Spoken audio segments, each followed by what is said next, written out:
kasih Pak Yamin. Sekiranya pada malam hari ini saya senang berkaitan dengan penanganan COVID-19 di Kabupaten Banggai Kepulauan.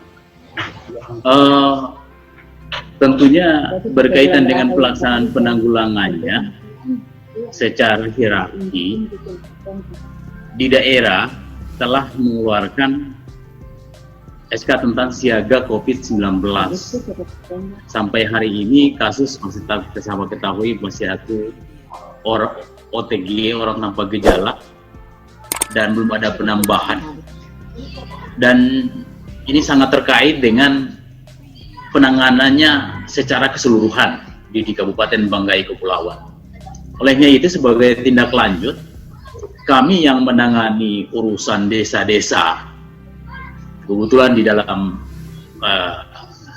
penanganan di undangan dana desa juga ada di dalamnya adalah pencegahan COVID-19.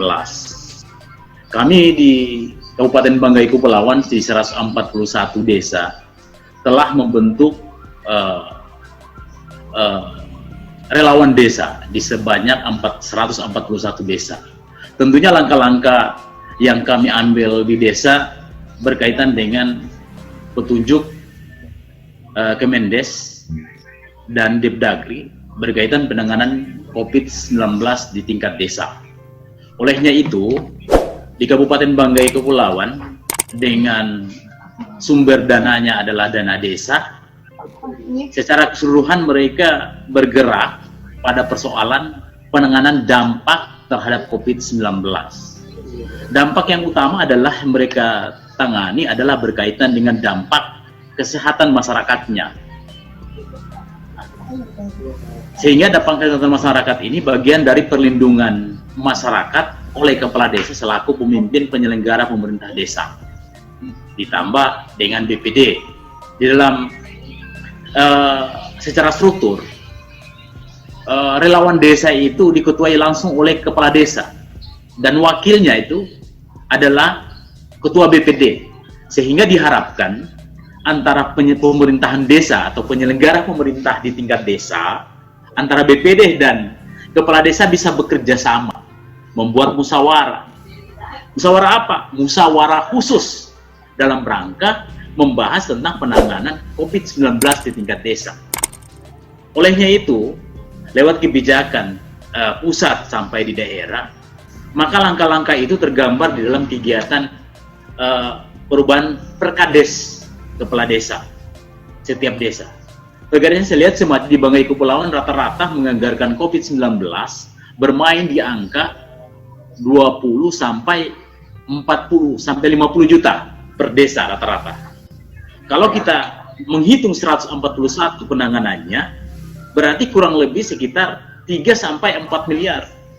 Itu untuk khusus penggunaan dana desa sekarang ini untuk COVID-19. Di samping itu, untuk penanganan COVID-19 bukan hanya mengatasi dampak kesehatannya, juga dampak yang paling terasa adalah dampak sosialnya. Apa itu dampak sosialnya? Dampak terhadap kemiskinan.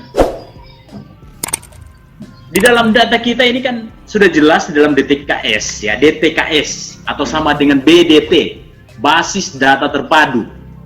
Itu memenuhi tiga klasifikasi kemiskinan di dalam data DTKS itu. Yang pertama ini kan yang kita tanggulangi atau yang kita tangani adalah mengenai dampaknya, dampak KLB-nya, dampak bencana KLB-nya, bencana keadaan luar biasa. Kalau kita tidak cepat menangani, maka akan besar resiko dampak bencananya. Caranya mengatasi supaya lebih efisien, maka harus melakukan percepatan penanganan COVID-19 dengan langkah-langkah strategis penanggulangan dan penanganan bencana KLB-nya. Tentunya pelaksanaan penanganannya ini tidak bisa hanya Dinas PMD sendiri. Harus semua stakeholder, semua OPD, dinas, badan, kantor, dan Forkopimda sampai kepada tingkat bawahnya, termasuk dukungan masyarakatnya, supaya mengenai COVID-19 ini dapat tertangani.